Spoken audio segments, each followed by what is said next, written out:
Hang on a moment, why is the teleporter open? Nobody's left in the area, so the only person who could... Oh. This is exactly what happens when I leave my things unattended. I'm gonna go find Starism. Bitti, you can just do whatever. I'll be back in a few minutes. You got it. See you then. Wait a minute, I have a video recorder. And I also have a copy of the intro.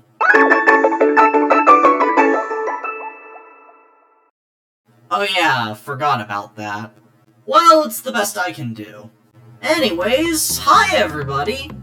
As some of you may know, Star gave me a Roblox account a few months back. Unfortunately, Star is usually the one that picks out video topics here. So I'm just going to pick the lowest rated games on my recommended page and then play them. Oh yeah, and to make things interesting, the longer the video goes on, the worse the games get in terms of ratings. Am I only gonna find hot garbage, or will I find a hidden gem? Only one way to find out!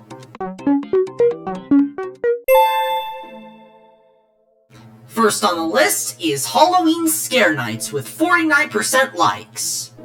Now, I'm unsure if this is the official Universal or not, because if it would be a corporate game. I'm just gonna treat it like it isn't one, though. For starters, this is based on Halloween.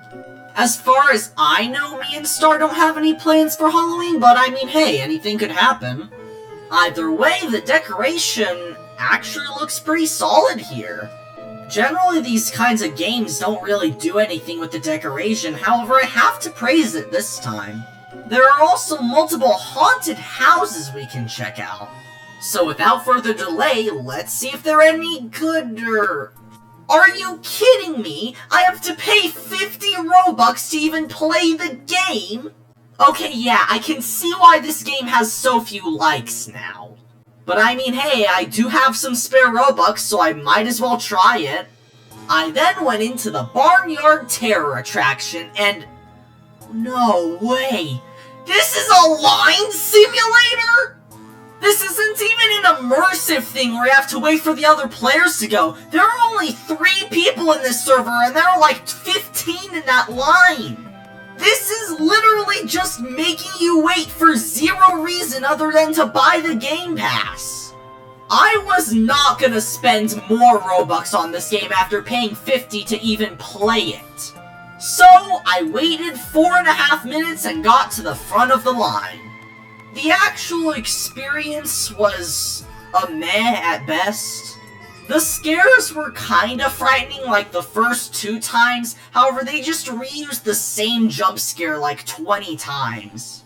Yeah, the animations and decorations all look good, but this is really just a walking simulator.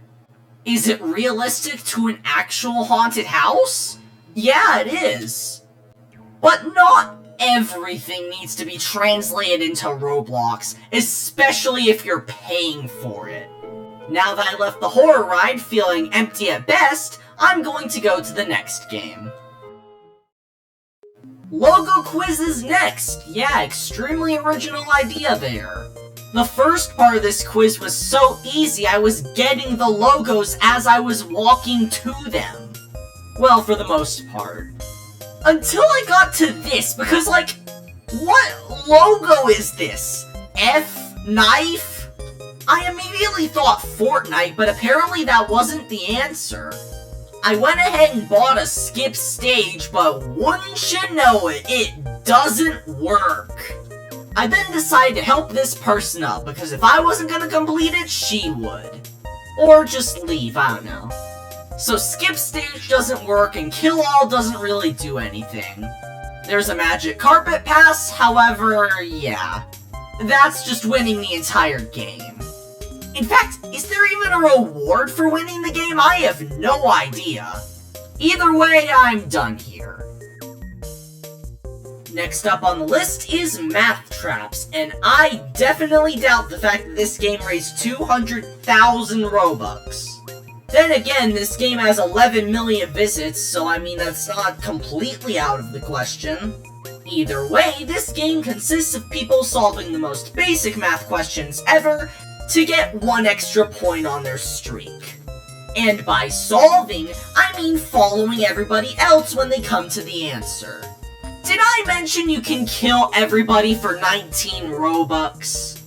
What's the point in playing in a public server if someone can ruin your streak for 25 cents?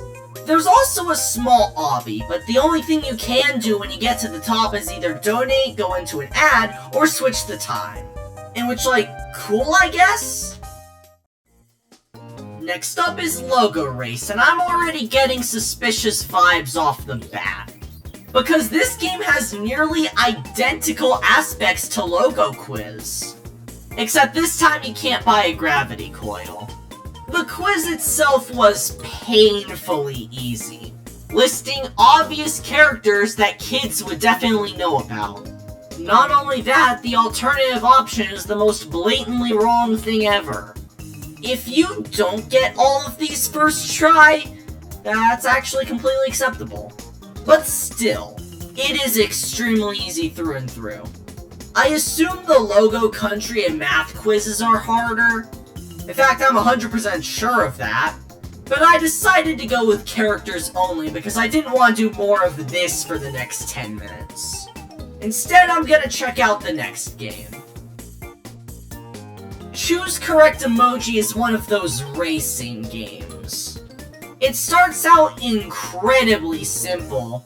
However, over time, it eventually hides the correct answer and just leaves you to guess which one will give you the highest amount of blocks. Every letter is 1 block, by the way. Except this game is incredibly pay to win. You can add to your blocks, reduce the water, explode people's blocks, nuke the entire place, and swap with other people. Again, if you add a kill all button, then the game doesn't really have a point now, does it? It expects you to play for a while too, due to the amount of wins you need for some stuff. Not really much else to say after that, so let's just go to the next game. This is the deepest pool. It's exactly what it looks like. You just swim down a pool. That's the entire game. Obviously, to see what's at the bottom, I'm not going to wait that amount of time, so I'm going to spend the 5 Robux that it costs to get the speed coil. Surprisingly, not a lot. However, every tiny bit of Robux matters in the grand scale of things. Along the way, you get, like, memes as encouragement or something. It's kinda weird, but I mean, hey, it keeps you going, I guess. After around 2.5 minutes of swimming, I finally got to the end, which was a very, very simplistic version of Bikini Bottom. Like, come on, they didn't even get the fact that they live next to each other, not across, right? Then I tried level 2, where I swam down for 5 minutes with not even an indicator of your progress. Which just tells me that this is a lot deeper than the other one. I do not have the patience for that, so I'm going to the next game. All I can say is that this is probably the worst gameplay I've ever seen. Even line games are more engaging. 1 Robux equals 1 ball. Probably the most pointless game I've ever played. If you want to see a bunch of balls fall into a bowl, all you gotta do is just spawn a bunch of them in Studio. Especially considering that when I tried to buy 100,000 balls, it told me it was more expensive than the amount of Robux I could even purchase. Which says kind of a lot, since all of the balls can be deleted for like 400 Robux.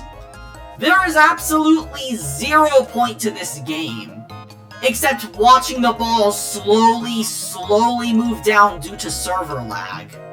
Oh, and you can also go into the pit, but that doesn't really matter too much considering how much the balls lag the server. Finally, we have Draw Perfect Circle. I'm gonna be blunt, this game is just an absolute cheap rip-off of another game. While the game this is ripping off isn't on Roblox, the original game didn't have loot boxes and limited pencils. alongside a turn-based format where you can interrupt other players.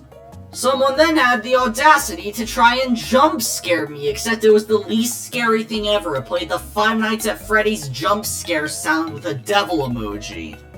Besides that, it's literally just the perfect circle game, except with, like, a time limit. Whatever, I don't care about this. All of the games I've played today are just scummy in some capacity. Whether it be Robux baiting or the dumbest thing imaginable. Oh hey Star, I was kinda busy with something here. Bitti, are you okay? You got me worried sick. Why would you just go off like that? What if you ran out of battery and I couldn't find you? You're lucky that you had your tracker on. Look, I care about you, okay? And I don't want to lose one of my only friends. So please, for my sake, just don't do that again, alright? Wait a minute, why are you even here anyway? Oh, I was just filming a video with the spare recorder I had. You filmed a video without me? I'm so proud of you! I thought I was the only one who could do this kind of stuff, however, you've proven me wrong. I mean, unless Starism's video somehow turns out to be good, but I mean, I doubt that. Still though, next time you should make a video on someplace more safe, or at least with me around. Yeah, I was being kinda reckless there. In all honesty, I was just kinda bored. Wanna head back home? Yeah, sure, why not? You probably need a recharge anyway. So, what did I learn today? Well, the games that I played were probably favored by the algorithm for Roblox to recommend them to me. And it makes sense that Roblox should still recommend these games with low scores because some of them could be dislike-botted. But all the ones I played were kinda bad in some capacity. Whether they required Robux, weren't really that good in general, or both. Either way though, I'm not too worried about the future. Now, if every single game I got recommended was like that, I would be worried, but I really just handpicked the worst ones. Star, you can go ahead and end things off here. I've had my say. With that being said, thank you all for watching, and I'll see you all next time. Huh? Bitti, did something happen? Star, they're doing it again. We have to do it again. What are you talking about? Oh no.